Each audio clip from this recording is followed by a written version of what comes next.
Very good afternoon and Assalamu alaikum to everyone. And today, for rest of the few minutes before we are standing between discussion on a very important topic though, and the lunch. So we are very mindful of it, not to bore anyone, but intrigue or have a very intriguing discussion with regard to dollar dominance and the BRICS, the erstwhile getting or known to be or deemed to be getting stronger with the inclusion of the few new members, the Brazil, Russia, China, India, and South Africa, and now few others in the team.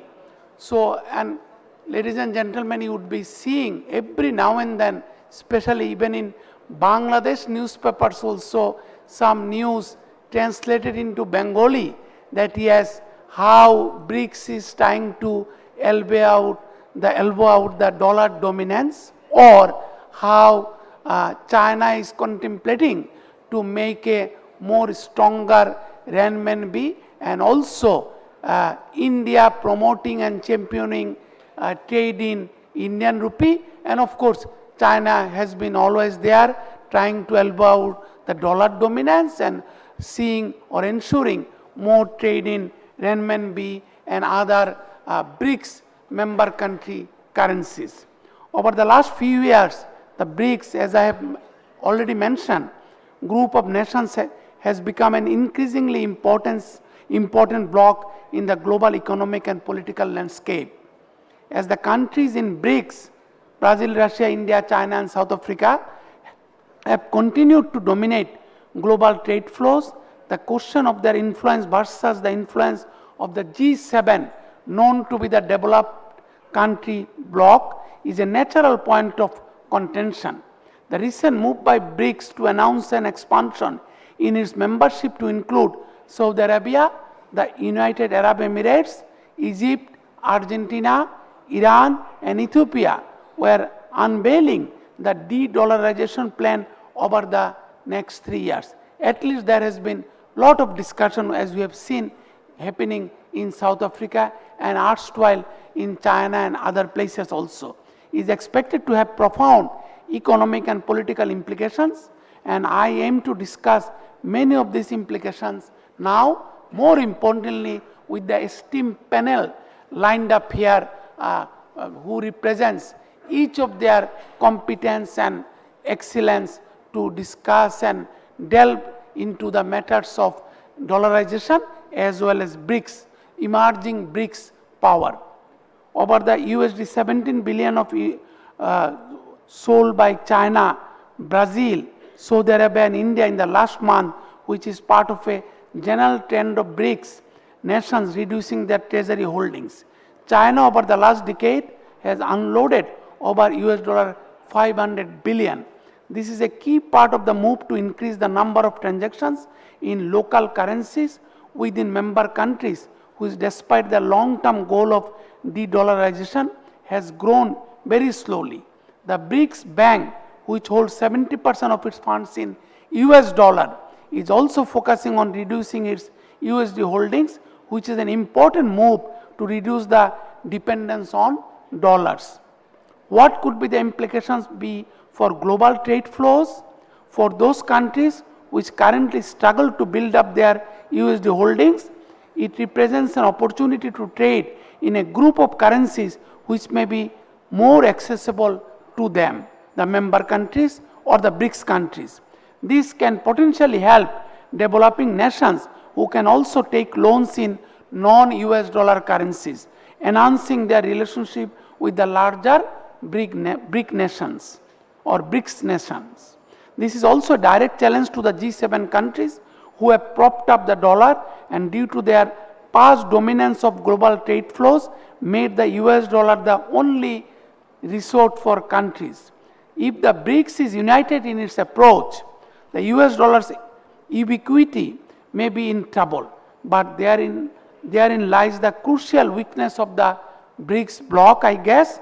Much of the geopolitics also I have seen from the agenda before discussed here in this August gathering, their diversity of objectives.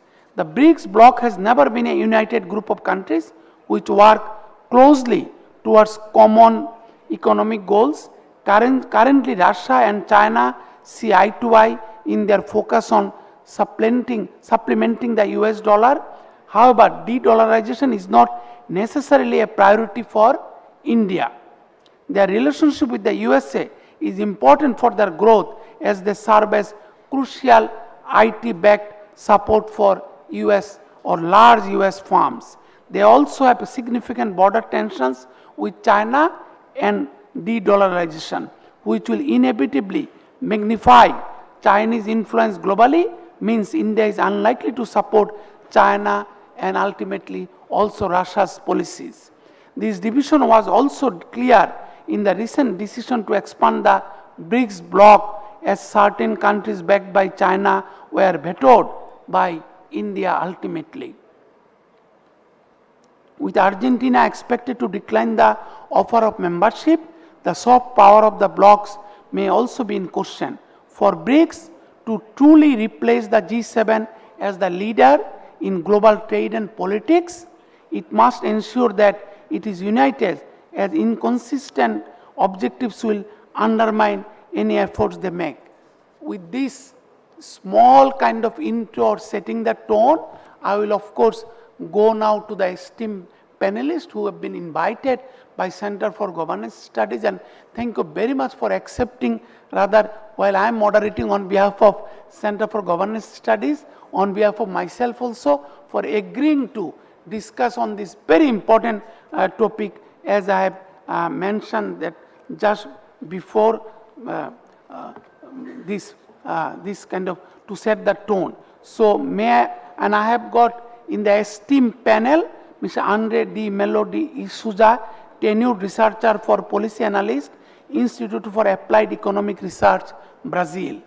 Ashok Sajjanhar, former ambassador, Institute of Global Studies, President, India. Then followed by Mr. David Morris, Senior Fellow, Center for China and Globalization, Australia, who would be focusing more on China and the possible power of renminbi as a well-traded currency in the global marketplaces. Dominique Rakotozafy, former Minister of Defense, Madagascar. Faris, Hadrovic, Business Development and Government Relations Expert, Bosnia and Herzegovina. So all of they are present here. Once again, thank you so much. So of course, everyone can come up with their own opinion, but to set the tone and make ourselves quarantine or softly quarantine within the planned time limit. So I will be posing each one of them one question and to set the tone, and then we will again expect that if the time permits, come up with the second question for them, and also try to accommodate one or two questions from the august audience also. So where we go, starting with Mr. Andre D. Mello de Souza, what the question would be, why are China and India's economic objectives different? Will they ever unite in the future to ensure there is a possible BRICS dominance or BRICS currency dominance? Thank you. Many thanks, Chair, and many thanks to the Center for Governance Studies for the invitation to participate in this event.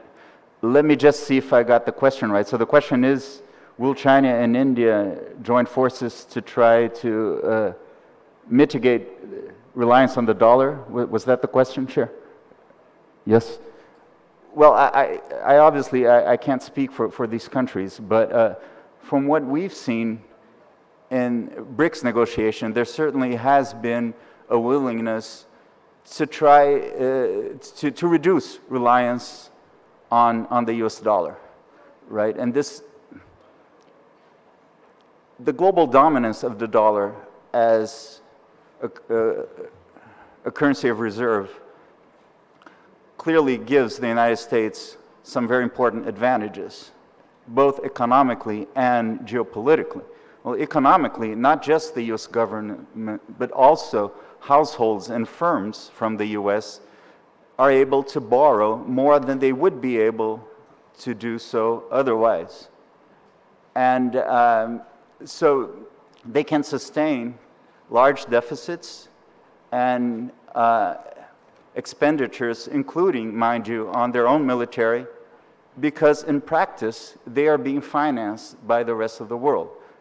Right? So the US deficit is financed by other countries which keep US-based assets. Now, this is also a geopolitical advantage because, as we have seen, at least in the last 10 years, the US has used the global dominance of the dollar to impose sanctions on countries such as Afghanistan, Iran, Venezuela, and more recently, Russia.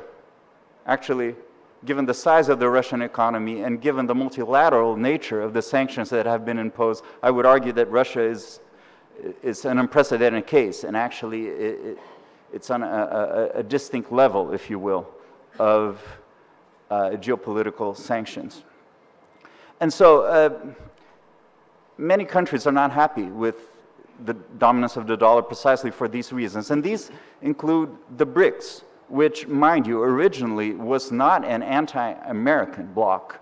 You can say it was anti-hegemonic, if you will, but not particularly anti-American.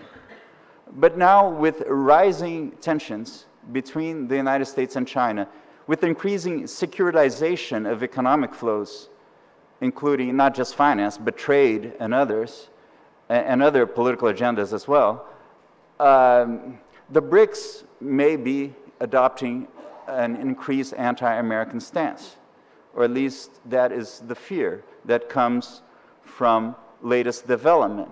As you should know, during the last summit that took place earlier this year in Johannesburg, South Africa, there was a decision to expand the BRICS with 6 new members, 3 of which are oil-producing and oil-exporting countries, namely Saudi Arabia, Iran, and the United Arab Emirates. Now, there has already been a process of de-dollarization in oil markets, but the proposal that was put forth by the BRICS is to have trade in oil and in other goods as well, but oil is a very important commodity, as you know, in currencies other than the dollar. And actually, the Brazilian president has even spoken about a BRICS currency, which I think is something still very far-fetched.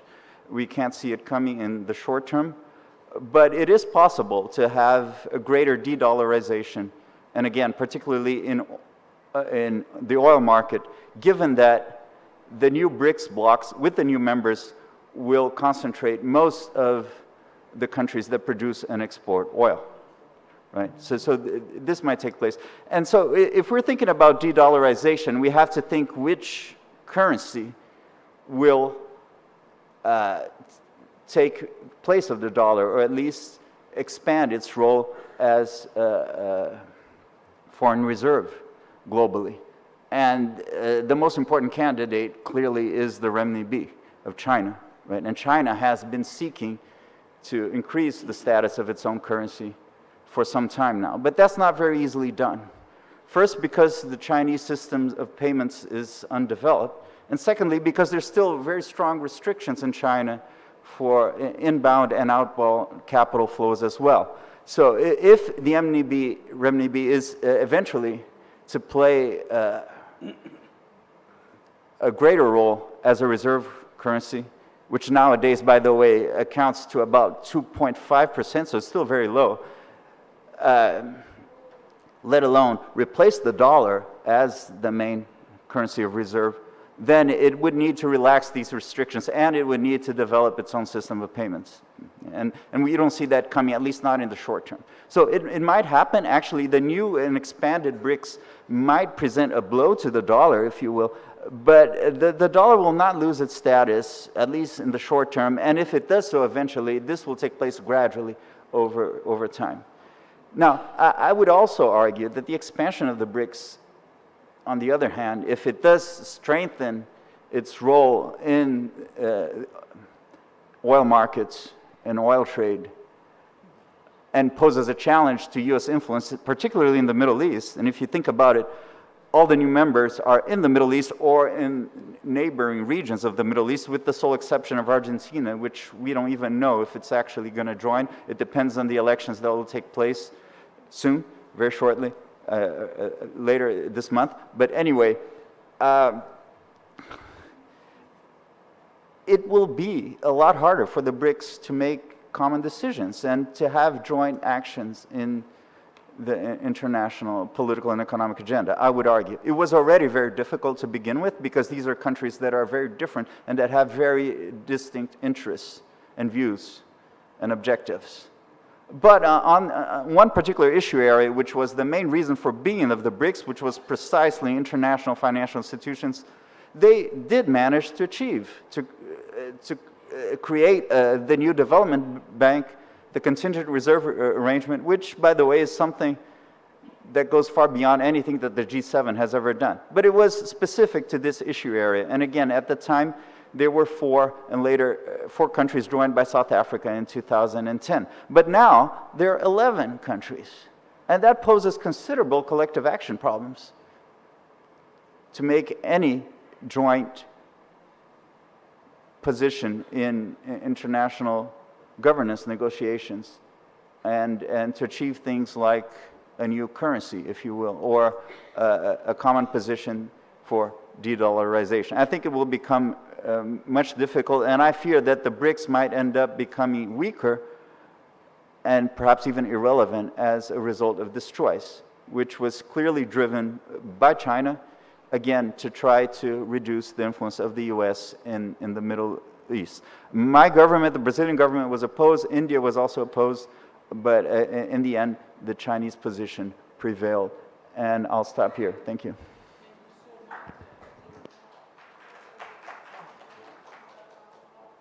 Brazil, and Brazil is a member of the, of course, BRIC, original BRIC, as BRICS, and then now the expanded BRICS.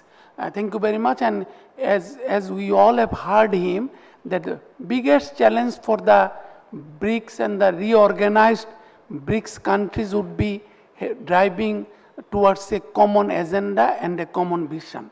So may I now go to Mr. Ashok Sajjanhar, former Ambassador, Institute of Global Studies, President, India, and my humble question, not necessarily he must be quarantined to totally.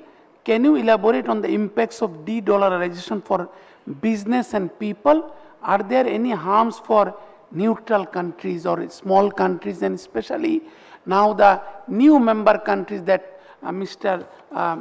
Andre Di Mello has focused on, like UAE, Saudi Arabia, Nigeria, and Ethiopia? Thank you so much. Thank you very much, Mr. Chairman, for giving me the floor. Since this is the first time that I take the floor on this particular platform, let me also add my words of gratitude and appreciation to the Center for Governance Studies for organizing this Bay of Bengal conversations and getting us all together here in this beautiful city on this beautiful venue. My particular appreciation to the chairman, Dr. Manzoor Chowdhury, and also to the executive director, Dr. Zillur Rahman, for the hard work that they have done and the initiative they have taken. Now, the question, Mr. Chairman, that you have asked is in terms of de-dollarization and its impact on private business. Let me put it this way. I think we need to differentiate between what we mean by de-dollarization, and we are mentioning also a new common BRICS currency in the same breath. I think these are two very different concepts, and right at the beginning, we should be quite mindful of that. I think we also need to be mindful of the fact that BRIC, the 4 countries when they started. In fact, when this idea was given by Jim O'Neill in 2001, it was basically that these countries, large population, large economies, would play a very significant role in seeking a better deal and a greater influence in the Western-dominated financial and economic architecture. It was never in an anti-Western stance or anti-Western position that BRICS were to take. BRICS were getting together so that they could have a much better negotiating position when they are talking to the whether it's to the World Bank or to the IMF, getting a better deal for themselves. And I think that has not changed in my view. Although, recent developments have shown that there is a very deep polarization between China and the United States because of trade and technology matters, and there is a huge divide between the United States and the West and Russia on geopolitical issues. So that definitely is a reality that we have to take cognizance of. But that having been said, I think BRICS was never intended to be an anti-Western construct. It might be a non-Western construct, but it was never intended to be an anti-Western construct. And if I think there is some thinking in certain quarters that the expansion would drive the BRICS to take a more pronounced anti-Western stand, I think I would have difficulty. I would doubt that very much. Because as the previous panelist said, even in the BRICS 5 as they exist, I don't think there is definitely not a consensus, but not also an agreement that we should take this, this body, this organization into an anti-Western position, because in that case, whatever its potential is to voice the concerns and the aspirations of the emerging markets of the global south, I think that will be seriously compromised. Because if you look at the new additions to the BRICS, the 6 countries that have come together, I think barring Iran, I don't think any of the other countries, whether it is Saudi Arabia, United Arab Emirates, it is Argentina, etc., I don't think any one of them would want to take a pronouncedly anti-Western stand. I think basically the idea there is when you want to expand, you want to hedge your bets, particularly when you see that there has been so much of turmoil, there have been so many sanctions. So I think countries are wanting to hedge their bets. And this is quite visible in, if we talk about, let us say, Saudi Arabia and the United Arab Emirates, I think we need to take also cognizance of the fact that very recently we have had this I2U2 arrangement between India, UAE, Israel, and the United States. Very recently, on the sidelines of the G20, we had the very ambitious India, Middle East, Europe economic corridor that has been put into place. And that is with the very active cooperation and collaboration of Saudi Arabia and the United Arab Emirates.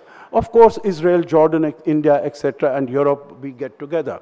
The point I'm making is that we would be making a very serious mistake if we think that it is an anti-Western institution that we are trying to create. Second point on this whole issue of de-dollarization, this is not a new idea. I have been following the BRICS summits for many years now. In fact, there are other organizations also. For instance, the Shanghai Cooperation Organization. We have been talking in the SCO also to have more trade in our national currencies. And that is a move that has been expanding, that has been growing. I think the new membership of these 6 countries, as far as BRICS is concerned, it will provide more heft and more traction to this organization. But I don't think that it will give a very strong push in terms of de-dollarization or coming up with a new BRICS currency.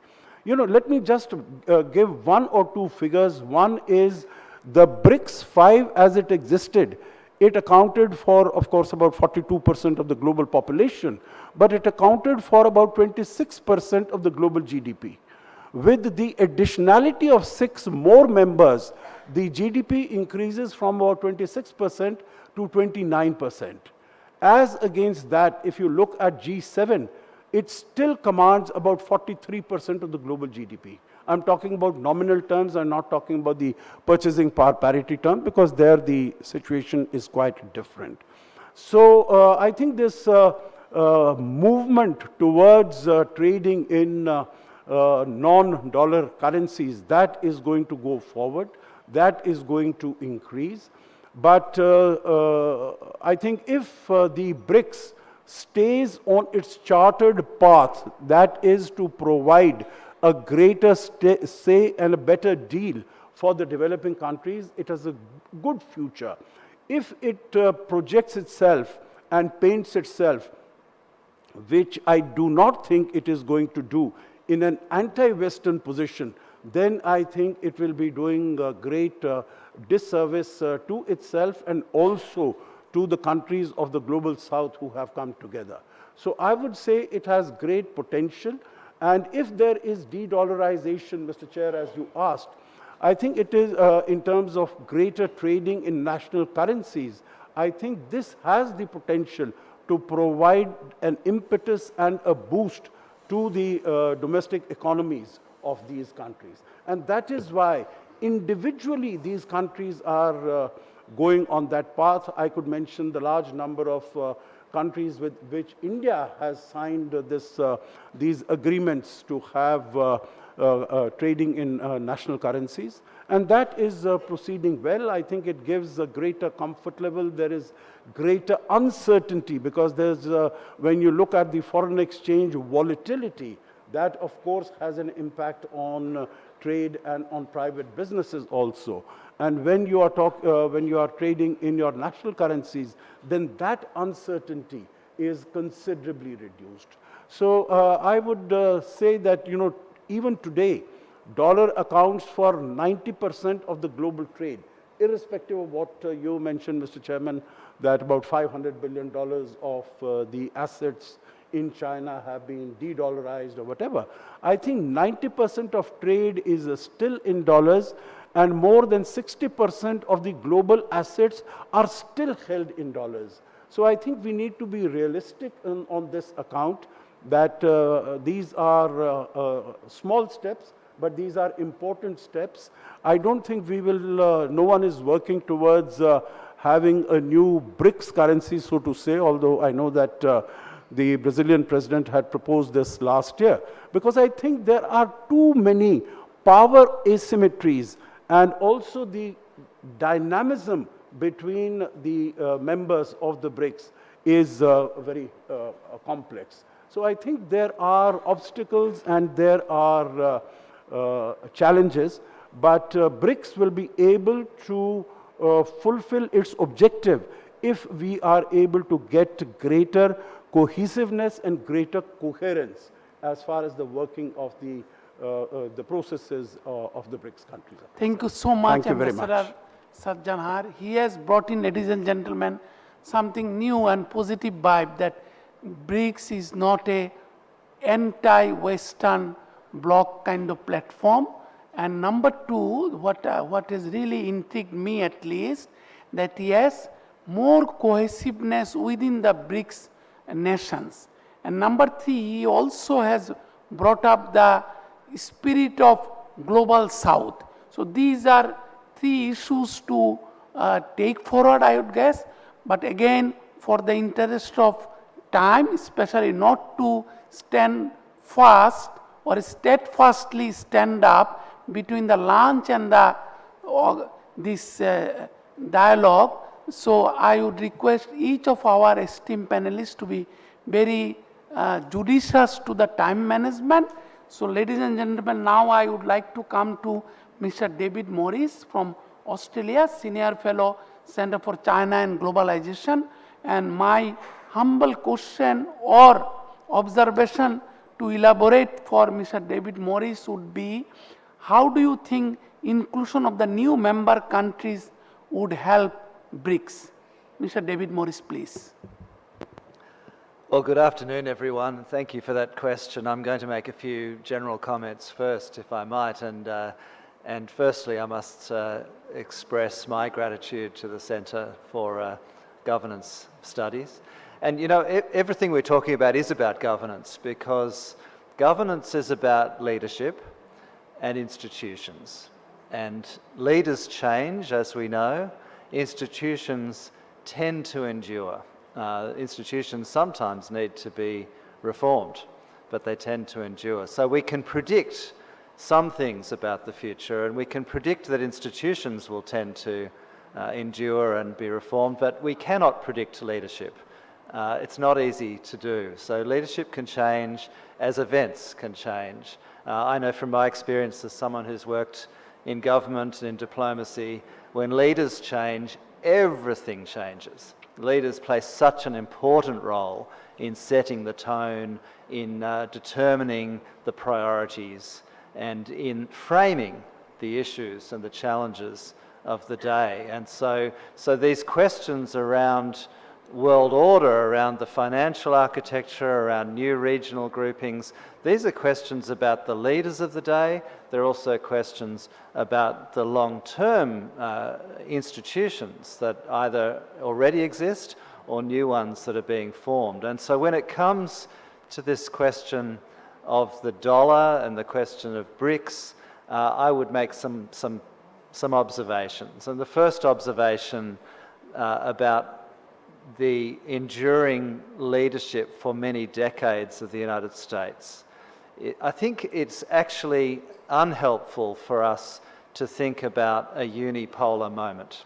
I think that phrase has distracted us from understanding that actually amongst the market economies of the world, that's been an awfully long unipolar moment. It's actually been since the end of the Second World War that the United States has essentially determined the institutions and the practices of the not just the international financial system, but the international system as a whole. The United States was the prevailing power after the destruction and disaster of the Second World War. The United States dominated the global economy, and it was in a position to draw on its better angels and its optimism about the world to work with other victorious powers after the Second World War to create the international system, to create the United Nations and all of the institutions of the multilateral system. And for better or worse, we all know they don't work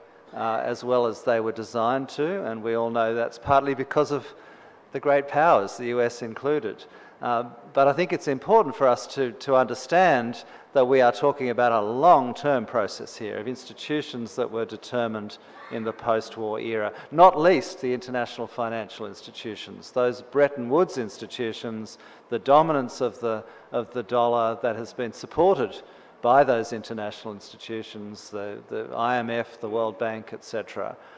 This goes back a long way. So it's not a recent thing, and it's not something that's going to change quickly. We've heard that the US dollar remains the predominant currency of use in the world. It remains the currency for trade and for foreign reserves all around the world. And I think it's highly unlikely that's going to change quickly. Having said that, there are underlying these long-term trends of how institutions tend to endure.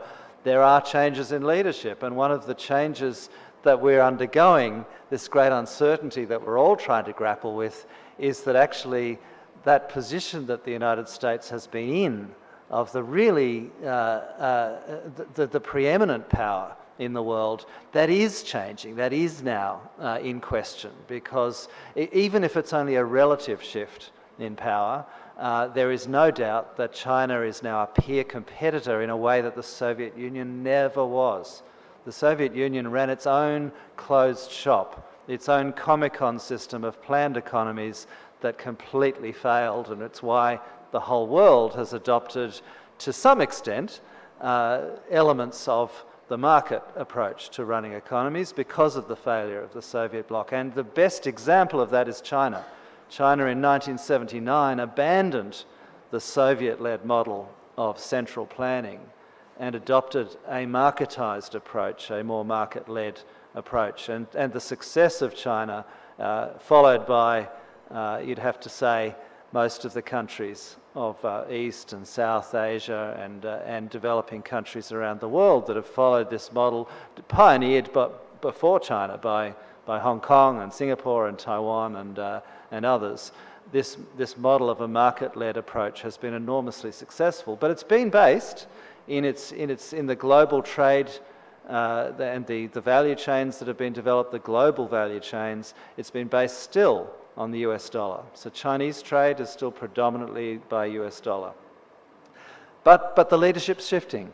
So if the leadership is shifting, what is the leadership doing? So if there's a new rival leader to the United States, and if that is China, and I say if, because I want to pose a second suggestion here, and that is that it may not be a binary. It may not be a question of one or the other. It's in fact, as I think we've heard from many speakers throughout the last couple of days, probably much more likely, and we don't know for sure, but it's probably much more likely that we're entering into a period of multiple players. Not a multipolar world, because poles tend to imply that these poles are attracting followers. I don't think that's necessarily the way it's going to work, and I think BRICS is a good example of this, that it's perhaps more likely that we're going to see a multiplex of many players, many of them with significant amounts of power, India being one and Brazil being another, but there are many other examples of significant economies and significant powers that may well, in this transition phase and perhaps in whatever new world order emerges, may find that they have coalitions of interest around specific issues. They may ally on security grounds in some directions, they may work on economic grounds in others, and they'll be pulled and they'll be pushed by big powers, but just how it will all settle down and how it will sort out may not be a binary. It may not be between two sides. And I think the question of the financial system is a good example of this, because if China is a rival to replace the United States as some global hegemon, then it would be madly trying to undermine the US dollar, and it would be trying to use the renminbi as a new global currency. And I don't think there's much evidence for that, actually. I think what we've seen instead is that actually China, as it's been engaging in new institution building, is certainly looking to do more bilateral trade with its own currency, but at the same time it's building institutions that are still embedding the US dollar dominance. So for example, the Asian Infrastructure Investment Bank, which China created as a new institution for multilateral infrastructure lending. Now, why did China do this? Well, there was a gap in the market because the Bretton Woods institutions, the IMF, the World Bank, had taken a position for a couple of decades that they were not lending for infrastructure. And the developing world, as we know, countries like Bangladesh, were desperately in need of infrastructure. And the growth of Asia in particular was leading to this massive infrastructure deficit. The Japanese-led Asian Development Bank was addressing this issue, but the big international financial institutions dominated by the US and by Europe, the IMF and World Bank, were not addressing this need. So China came in and established quite a large, new international institution, the Asian Infrastructure Investment Bank. But what currency did it use? It uses the US dollar. And this institution, $100 billion US dollar institution, is not about setting up one block of countries against the West. It's actually, look at its membership. Look at the membership of the Asian Infrastructure Investment Bank. It includes my home country, it includes Australia, it includes France, it includes Germany, it includes India, it includes Indonesia. This is an inclusive multilateral institution that has been created, and I suggest will endure, because it's been created to address a need in the international system and in the international financial system based on the prevailing US dollar and based on addressing some existing problems with the previous institutions. Now, is it a challenge in the way that the BRICS is depicted as a challenge to the West? Well, I'll say one more thing about the Asian Infrastructure Investment Bank. In a sense, it is a challenge. If you could be brief, yeah, little bit, finish up. I'll come to the end now. In a sense, it is, but it's an important point because the design of the Asian Infrastructure Investment Bank as one of these new institutions deliberately gives a majority role to the developing world. So in that sense, it's a huge challenge to the World Bank and the IMF. It is led by a developing country. It is led by China. It's the first multilateral financial institution to be led by a developing country. And it does not impose standards based on political views in the way that the IMF and World Bank impose conditions, political conditions, such as democracy and human rights, which are strongly held views in Western countries, but this is a huge challenge from the AIB to that prevailing Western view. So yes, BRICS in that context is perceived, like the rise of China, is perceived as some threat to dollar dominance to the US. I wanted to throw out some interesting different observations there that perhaps it's a bit more complicated than that. Perhaps actually what we're seeing is countries that are developing, but are developing seeking to reform rather than to overthrow the international system. Thank you so much, Mr. Morris. He has brought in, ladies and gentlemen, again some new dimensions, that role being played by the international big or large financial institutions, including the Bretton Woods institutions like World Bank, IMF and Asian Development Bank. Yes, and also the rivalry, the age-old rivalry between China and US, and now with Taiwan on one corner and India on the other corner, how does it evolve in the coming days also, with an eye being kept on, constant eye being kept on the Ukraine-Russia war, and how the developed countries in Europe, they are also linking with and becoming closer to US in driving, also indirectly propping up the support for US dollar dominance maybe. Thank you so much, Mr. Morris.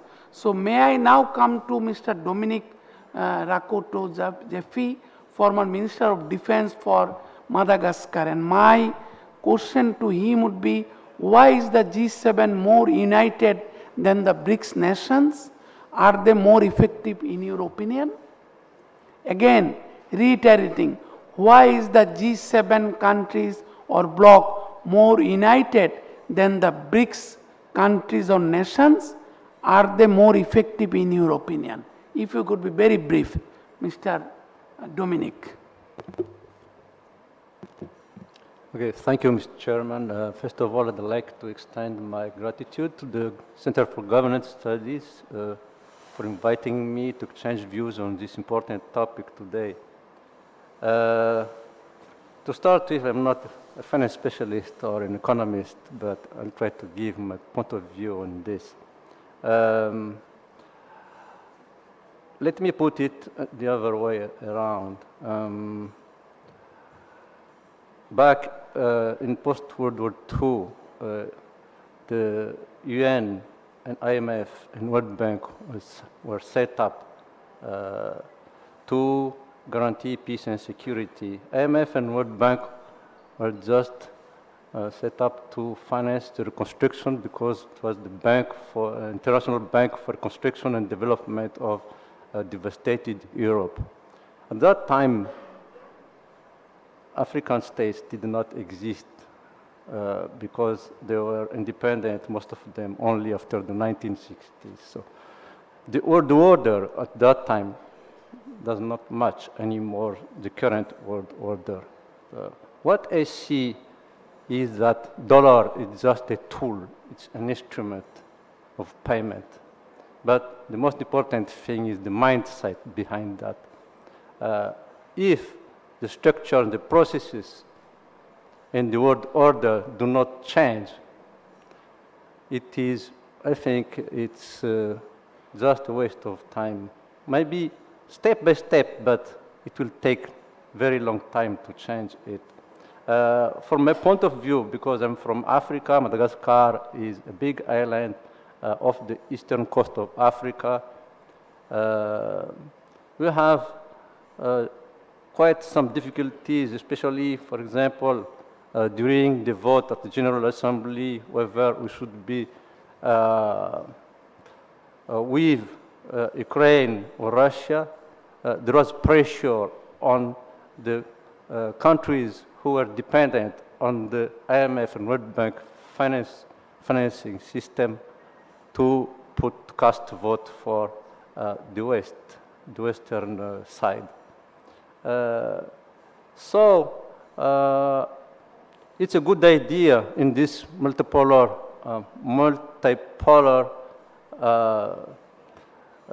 system now to have another grouping, but for our point of view from Africa, it's rather difficult to have benefits, direct benefits from it, because we are not really part of the system up till now. It's just South Africa, which is a member of the BRICS, even after the expansion of the BRICS. I think that this would be more, what would they say, fruitful if there is a consensus, large consensus on how the world system would be set up. But the effectiveness of the expanded BRICS, yeah, I would say that. But we still focus on the petrodollar, the fossil energy, whereas we are talking about climate change, global warming, green energy, and that makes me up sometimes what do we really need at the end. So this is only my point of view. Since I'm not expert in that, I prefer to stay at that stage first. Thank you.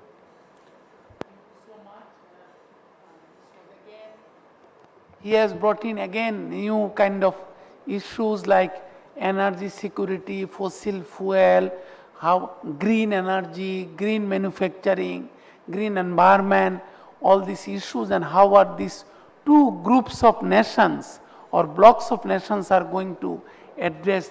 These are also becoming very important issues going forward. Now I am coming with possibly the simplest question for Mr.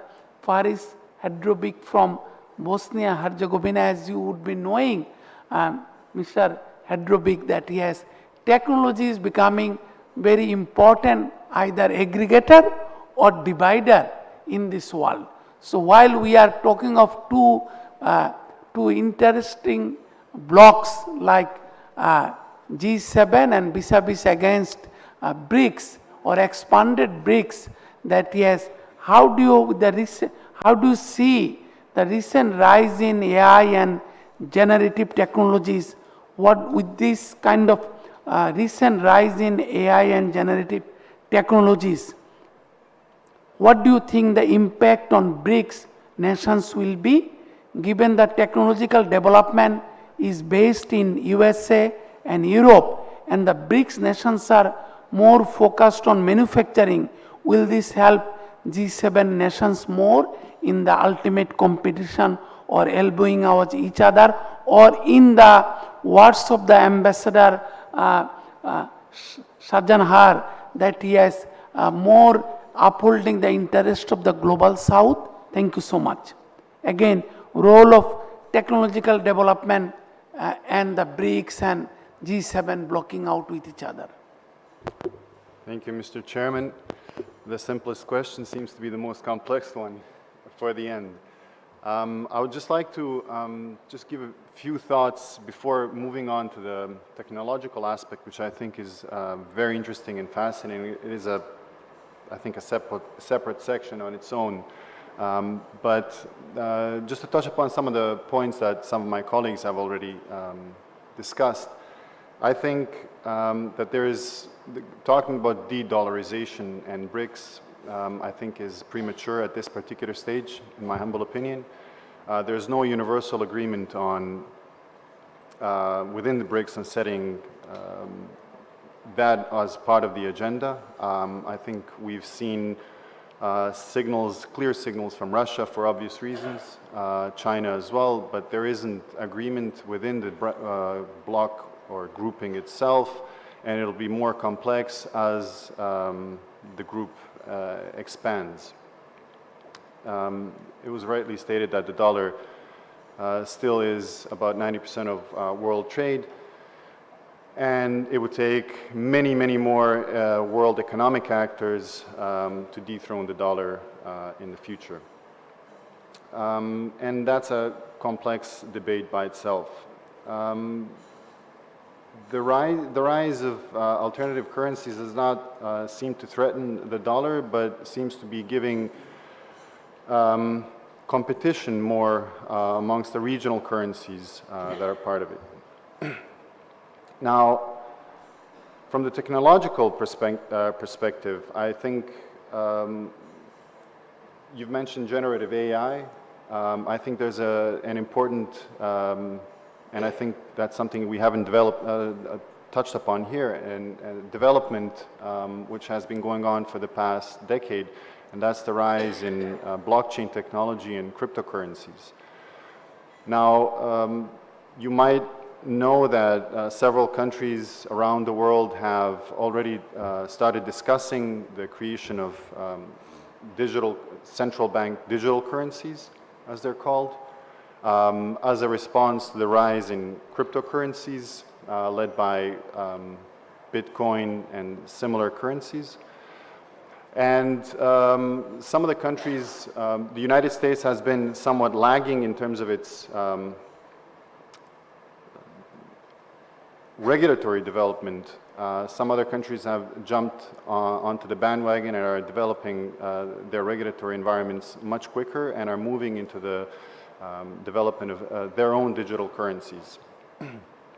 You might have noticed that recently the European Central Bank has signaled that even though it was opposed to digital currencies, has now firmly stated that it's developing its own central currency, digital currency, and is already starting to limit the use of cash for payments.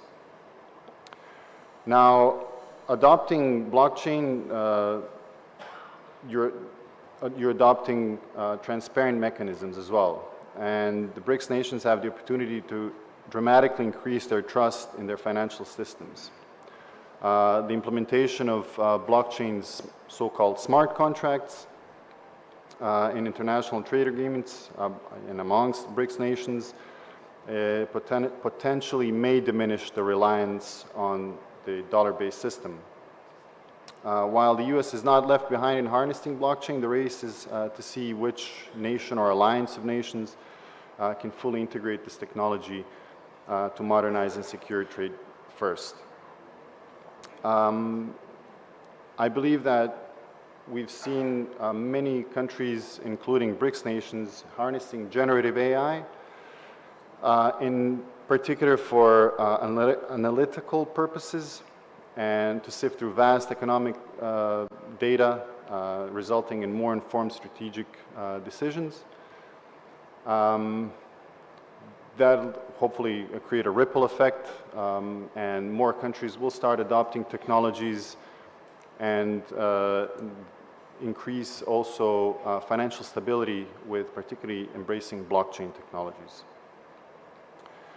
Now, the strength of the US dollar is intrinsically tied to the perceived security of the US dollar, and the BRICS nations perhaps can fortify their financial infrastructure with blockchain, as I've said. And I think we're running out of time. In case, it's a complex topic. I have many more points I can make, but I think for the start, these will be it. Thank you so much. Yes, it was not as simple as one would have deemed. Ladies and gentlemen, we have got around 5+ minutes left before we head on for lunch. So at this point in time, I would like to open the floor, but please do justice to the time for all, 5 minutes. So anybody asking only question, no opinion, no passing of remarks, only question to any of the esteemed panelists present here. Question must be contained within 1 minute, and answer, I am afraid, also must be contained within 1 minute. Thank you so much. If you could raise your hand, I can take 3 questions only. 3 questions, in fact. Please. Yes, I can see General Amsa Amin, very eloquent general from Bangladesh Army, retired though now.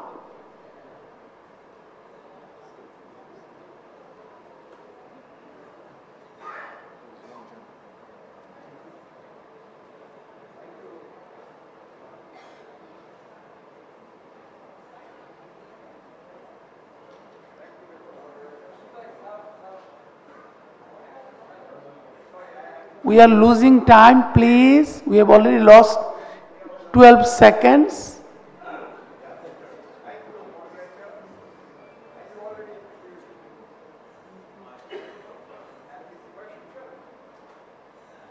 About dollarization, de-dollarization, and BRICS, itself sounds rather I should say anti-peace, anti-peaceful coexistence, and it relates to economic warfare. We're already suffering, and you suffer more. I want opinions about this, and what is the alternative to all this? We had ADB, we have World Bank, we have now another AIIB. Aren't they going to complicate the issues? And more so, last point, critical point, I got this keyword, volatile Indo-Pacific. We don't want to be volatile in Indo-Pacific. We want peace between China, India, US. Sir, your question, please.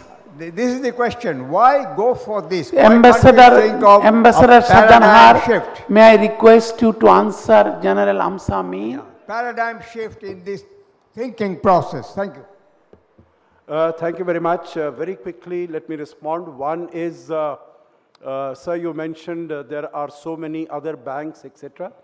I think basically they are to create infrastructure in the world. There is a huge deficit of infrastructure. So the more banks that we are able to have, whether it is the New Development Bank, AIIB, ADB, we have found that the already existing banks have really not been able to complete the task to fulfill the objective that they have met. So I think these new banks that are coming up, of course, there should be due diligence, financial integrity should be maintained, but I think that is the purpose. Otherwise, if the banks don't lend for infrastructure, then private individuals and countries might come and they might have very adverse terms and conditions that are imposed. The second question that you mentioned is that this is all war. I would not tend to agree with you. I think this is a way to cooperate, to collaborate. And that is why I mentioned, sir, that there should be cohesiveness and coherence in these organizations. They will be able to identify the interests of the developing countries of the global south and be able to negotiate with the partners in G7. Their groupings like BRICS, G7, G20, they all have a very important role to play. They should not be pitted against each other, but they should try to work along with each other. Thank you so much, Ambassador Sajjanhar. I can only, ladies and gentlemen, take another question, only one question, specific to do justice to time, more to do justice to the hungry tummies. Thank you so much. One question only. I have a question. Yeah, I'm Rezai from ISEC in Bangladesh, so I'm so excited to know about a fact. Very brief, sir. Yeah, just please. Okay, just a specific question is like, will BRIC reduce dominance of the dollar in the future, in the near future? If yes, then what should we do as a developing country, as a small developing country like Bangladesh? So what's your observation? Thank you so much. Mr. Morris, can I request you to take that question, please? And very brief, of course. I think my brief answer to you is that the dollar is not losing its dominance in the near future. It is gradually losing its almost total dominance of the past, there's no doubt, and there are other currencies available for reserves and for trade. But I think in terms of Bangladesh, I would suggest the US dollar is still likely to be the currency for some time for international purposes. Thank you so much to all questioning people and individuals, and more importantly, our esteemed panelists. I'm very sorry, I know this is a very important topic with this, especially with the recent expansion of BRICS and China, India, China, US, further polarization, and more so, say NATO becoming again reorganized because of this Ukraine-Russia war. All this de-dollarization, G7 dominance, BRICS expansion have become very important topic to discuss, topic to understand, topic to appreciate. For the interest of time, we could not elaborate much, but again, I think most of the panelists, in fact all the panelists, tried to do their best kind of justice to the topic that has been put up for us today. I would like to once again thank all the esteemed panelists, and more importantly, the organizer, not only for inviting us here, more so for picking up a very important topic to discuss and putting up on the table for us to discuss. Thank you once again. I guess lunch is waiting for all of us, if not each one of us. Thank you so much.